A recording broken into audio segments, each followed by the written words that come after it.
Hey everyone, my name's Shane and I'm a big baseball fan. Welcome to 3 Up, 3 Down. If you've been here before, thank you for checking out some of the previous videos. If this is your first time here, make sure you like and subscribe to this channel. I'm bringing you some more baseball content. For today's video, I'm going to rank the projected opening day lineups for all 15 American League teams from 15 to 1. So let's get right into it. All these lineups come from the projections of MLB.com. Link will be down below, so if you're interested, go check that out. In at number 15, I have the Oakland Athletics. The Athletics trades of Matt Olson and Matt Chapman have really decimated their lineup. This is a really big-time rebuild that's going to take a few years for Oakland. There's some nice pieces here with the idea of Seth Brown and Sean Murphy heading up the middle of the lineup. Tony Kemp could be a very nice leadoff or top-of-the-order hitter. There's just so many question marks in this lineup. You have to wonder where the offense is coming from.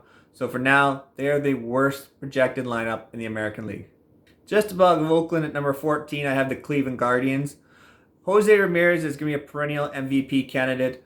Franmil Reyes can be a very big power hitter. But there's a lot of question marks in this Cleveland lineup. I like the speed of Miles Straw. Ahmed Rosero is starting to develop into that talent that we hoped he was going to with the Mets.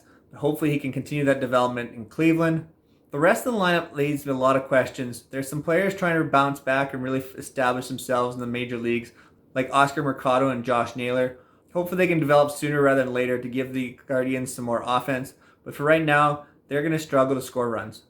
At number 13, I have the Kansas City Royals. Salvador Perez is an absolutely tremendous catcher with a lot of pop. He has the potential to possibly lead the American League in home runs again. You've got some nice talent coming through the minor league system here, as Bobby Witt Jr. is likely to play the full season of the Royals, and that should really help their lineup. Whit Merrifield, they're very tough at bat and provides a lot of quality at the top of the lineup for the Royals. And Nicky Lopez really developed last year as well, and we'll hope to see some more from him this year. But overall, there's just a lot of question marks that continue to plague the Royals. Carlos Santana seems to be starting to regress. Hunter Dozier can be a lot of boom or bust. There's some question marks along the way of the outfield as well. So we'll see what comes of the Royals this season, but I think they'll struggle to score some runs as well. Salvador Perez will continue to lead this offense, but right now I have them ranked 13th in the American League. I really like our number 12 spot, the Baltimore Orioles. I think the Orioles are really starting to develop a quality offense. Look at the top four hitters in the lineup there: Cedric Mullins, Ryan Mountcastle, Trey Mancini, and Anthony Santander. I think that leaves a lot of quality production, but the Orioles are going to be a real tough spot in that American League East. Adley Rutschman will be coming up at some point in time this year to hopefully provide a spark from the catcher position. But overall, there's just too many question marks for the Orioles to really produce consistent offense in a really tough division. I think they're on their way to developing something here, especially in the lineup. We'll have to wait and see how it all pans out. In at number 11, I have the Detroit Tigers. The Tigers have the potential to really move up this lineup. If top prospects Spencer Torkelson and Riley Green can really produce for the Tigers quickly. But overall, there's a lot of swing and miss in this Tigers lineup. There's a lot of good qualities, but there's a lot of swing and miss and a lot of missing qualities from a lot of the players in this lineup. Javi Baez is too much strikeout for me. I'd like to see Miguel Cabrera continue to get some at-bats, but not the full brunt that I can expect that he's going to receive from the Tigers this year. Akil Baddoo, I hope, really continues to develop a player. He was a real spark for the Tigers last year. And Robbie Grossman's a really underrated player. But overall, this lineup is going to be boom or bust depending on these top prospects to see if they can produce early on. If not, it could lead to a long season in Detroit. If so, we could see this team move up my rankings. At number 10, I've got the Minnesota Twins. This is going to be based a lot on Byron Buxton. If Buxton can stay healthy, I think it really improves the Twins lineup. Carlos Correa is a huge get and has had some really good offensive years, but has had some health issues as well. And a lot of his WAR production over the last few years has come from his defense, so I'd love to see him take a bit more of a step with the bat. Alex Kirilloff is a really promising prospect in the middle of that lineup. Jorge Polanco is a really good second baseman. But overall, the health issues just keep me from putting this team higher up in the list. We'll see what the Twins can do if they stay healthy, but for right now, I got them in at number 10.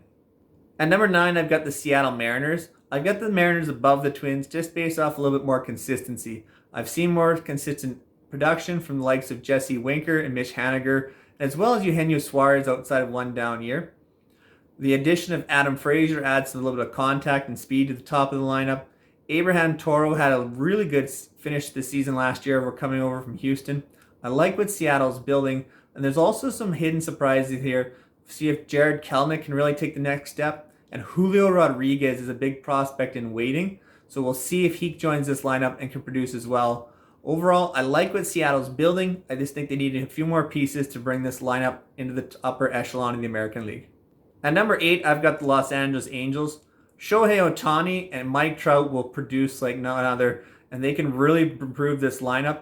But Trout's health issues worry me a little bit, and the lack of production from top prospects Joe Adell and Brandon Marsh really worries me. They need to establish themselves to lengthen this lineup out. Jared Wallace is very powerful first baseman. He's going to add some home runs. Max Stassi had a nice year at catcher last year, so that can really help this lineup. The big question mark for me in the whole thing is Anthony Rendon. He has not looked good in Angels uniform since signing that big free agent deal from the Nationals. If he can get back to the production he had in Washington, that further lengthens this lineup and makes it a top caliber lineup in the American League. We'll see what happens for the rest of the season. At number 7 is the Texas Rangers. Everybody's going to talk about the big additions of the middle infield of Corey Seager and Marcus Semien, and they will certainly lead the Rangers offense. But Texas had a decent offensive performance last year as well. They have some nice pieces in Adolis Garcia, Nathaniel Lowe at first base, and the acquisition and potential of catcher Mitch Garver coming over the Twins could further lengthen this lineup. The additions of Brad Miller, Cole Calhoun, I think really extends this lineup as well. They may be a little bit too much left-handed hitting dependent right now, but we'll see what they can produce in this season in Texas. At number 6, I've got the Tampa Bay Rays. I've got the Rays over the Rangers just in terms of length of the lineup. I think Wander Franco is an absolute stud in that lineup. Austin Meadows had a bounce back year after the really poor performance in 2020 where he dealt with COVID and some other injuries. I really like his bat. Randy Arozarena is a real developing talent in the outfield. We've seen his type of power on display in the 2020 playoffs. I really like what Tampa Bay has developed here. I think Yandy Diaz is one of the most underrated hitters in baseball. Ji-Man Choi adds a little production there at first base. And Brandon Lau is such a powerful second baseman. It really lengthens the lineup. They could add a few more pieces in the outfield potentially to improve. Maybe prospect Josh Lowe helps out there partway through the season. But overall, I've got the Rays in at number 6. At number 5, I've got the Houston Astros. The top 6 projected hitters in the Astros lineup just offer so much in experience and quality, and there's a lot we can already learn to expect from these hitters. I think Alex Bregman bounces back a little bit more for the Astros this year if he can stay healthy. Yordan Alvarez is a really developing talent in the outfield and at DH. Kyle Tucker is one of the most underrated hitters in baseball and is really proven to be a stud out there in the outfield. Michael Brantley will continue to offer consistent at-bats along with Jose Altuve. They've got a couple question marks and some new players there, especially with Chas McCormick in center field. We'll see what that type of production comes from lower down in the lineup. But overall, Houston looks like a very strong lineup, and I've got them at number 5 in the American League. In at number 4, I've got the Chicago White Sox. I really struggle with the top 4, but I think Chicago has a really lengthy lineup here with a lot of potential down the lower parts of the lineup. Tim Anderson is a great hitter. Jose Abreu is one of the best run producers in the bigs. The potential of Eloy Jimenez growing even more with his production, and center fielder Luis Robert really offer a lot to this lineup. Yasmani Grandal is one of the top offensive catchers in baseball, and the potential of Andrew Vaughn taking the next step in his development this year could really lengthen that White Sox lineup. I struggle with the top 4 spots, but for right now, until the talent really performs, I've got the White Sox in at number 4. At number 3, I've got the New York Yankees. The Yankees may be in my top spot if everybody stayed healthy and produced to their abilities, but Giancarlo Stanton really hasn't stayed healthy except for last year. Aaron Judge's health can be very hit or miss. Gleyber Torres really hasn't developed the full potential yet other than the ability to mash against the Baltimore Orioles. Josh Donaldson adds some depth to this lineup as well, but his health is always in question. We really don't know what to expect from Aaron Hicks due to his injury trouble the last few years. And the last 2 spots in the lineup just don't offer the type of production I was hoping for to really put this team in the top spot. Kyle Higashioka and Isaiah Kiner-Falefa are nice bats, but they aren't the type of bats that are going to scare you like a team who would expect to fit in the top spot in the American League. So for right now, I've got the Yankees in at number 3. At number 2, I've got the Boston Red Sox. The only real question mark I see in the Red Sox lineup is if Jackie Bradley Jr. can find the form he had in Boston, rather than that dreadful season he just had last year in Milwaukee? And can Bobby Dahlbeck take the next step as a big-time first baseman? The addition of Trevor Story really lengthens this lineup. It's a very scary lineup top to bottom with a couple question marks in there. Christian Vasquez is a very nice fit catcher. I really like the development of Rafael Devers over the years to be one of the top producing third basemen in baseball. There's a lot to like about this lineup.